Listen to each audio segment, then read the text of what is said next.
I've realized that I really need to push things forward so I can start filming things.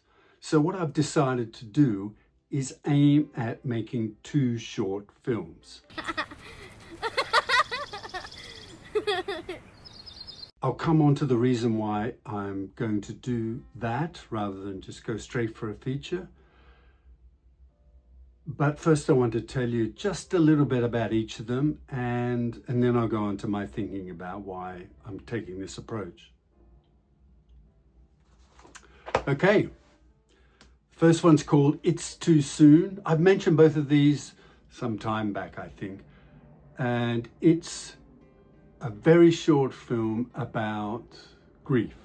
And it's just a slight different way to look at it. So to tell you any more would be giving the whole game away, because it's only just under 3 pages, which isn't much.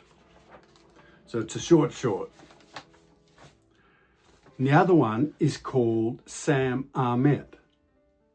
And this is, oh, let me tell you how long it is before I start babbling. This one is 10 pages, maybe? 9 pages. 9 pages. And that's about, the idea behind it is that nothing is as it seems on the surface. And it's kind of exploring that idea, but also it serves as an introduction to a character which, there's someone working on a feature script based around that character. So while it's a short film in its own, it could be used, maybe even part of that feature, or as help to try and get that feature made. And the reason I chose those 2 shorts to do is, well, one of them is simply that it's a lot easier to get 2 shorts made than a feature, especially considering they're so short. Some may disagree with that, but everything is so difficult now and getting more and more difficult. So I felt I had to do something, and it's been a while since I filmed anything. So I feel this, even though I haven't been idle, I feel this idleness about not filming something. And it has a lot of benefits doing the 2 short films. And let me tell you what my thinking is. And of course, if you disagree completely, let me know in the comments. One thing about those names of those films is that that's what they are now. What I do is when the film's finished, I do this before. I've done this already for both of them a couple of years ago. Check the names on IMDb to make sure nothing else is called the same thing. And I'll do it again once we finish filming and have a final product, just to check the names again, because you don't want to have your film's name to be, the 34th film called Star Wars or something like that, especially if one of the previous incarnations of that name has been hugely successful. You're just going to get lost. So I always try and make sure that the name is unique. Okay, so what are the things I need to do? And they connect directly to why I'm doing it. I need to get a producer. It's pretty straightforward. I need someone to help me with that side of things. I can do a bit of it, and I always do a bit of it, because if nothing else, it needs me to kick things off. But I want someone to take charge. And these are going to be very, we're going to do them as economically as possible. However, there is a catch to that, of course, as there always is where the money's concerned. And that catch really is that I want to work with a particular production company in another country in Europe, And I'll tell you why at the end, but I'll just go through these things because everything's connected. So I need to find a producer. I've got actors in mind. I need to find a way of getting some money. And I have a slight twist on the fundraising, you know, the crowdfunding approach, which I'm going to try. May work, may not, but I'm going to give it a shot. So I want to work with the producer on that as well, because it may be something we could, if it works, of course, we may be able to reproduce for a feature. So, and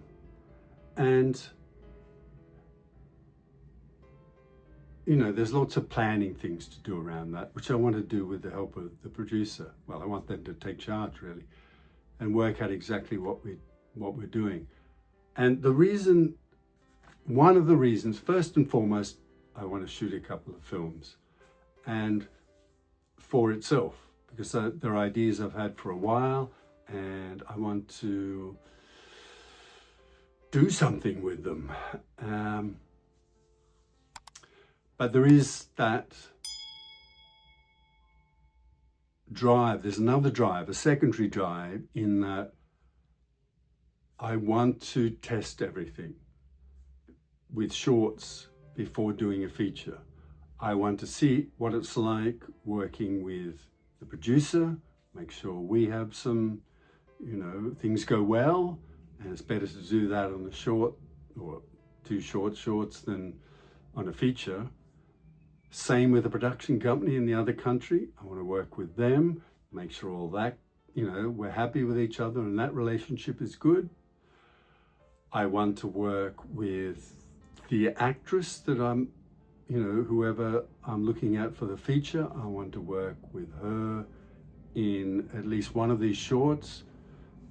Again, test that relationship, because even though you cast an actor and they may have given you a brilliant self-tape, they may have been brilliant when you got them in the room to read and try things, but there's a different energy when you're actually filming. And some people that are not so great in the audition are great when you're filming, and vice versa. So you want to test just working with them day to day. I mean, a lot of the time in indie film, you don't have that luxury, but this is part of my thinking towards doing things this way. So I want to work with her, whoever gets chosen. I'm going to be directing, but I'm also going to have an acting role in both, at least one of the shorts and in the feature. And I want to develop a process to do that as efficiently as possible, with just in general, that whoever's the producers is cool with, and especially the production company. And I want to make sure that we have some way of, you know, I'm not going to be able to come and check every take and all that sort of thing. That just wouldn't be financially possible for an indie film, a very low budget indie film. You'd just be wasting time and money. So we need some sort of process. That probably means being hyper prepared beforehand, but that's fine. And having some sort of authority on when to cut or things like that, that we can just develop a system to ensure that everything moves as smoothly and as economically as possible. Another benefit is that of doing these two shorts is that I'll have more footage, and showing footage from different projects can only help with showing people what I can do and help, hopefully, with funding for features. And I just had a thought and it's just gone. What was it? I don't know what it was. It was something to do with having footage features, help with funding features. If it comes back to me, it comes back to me.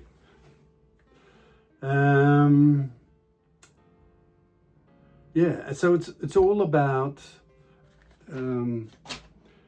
doing something, getting something made, and doing it in a way, first and foremost, trying to make a couple of great short films. That's always the number one priority. But also using it as a step to getting a feature made. So that's what I'm going to do. I'm going to start. I have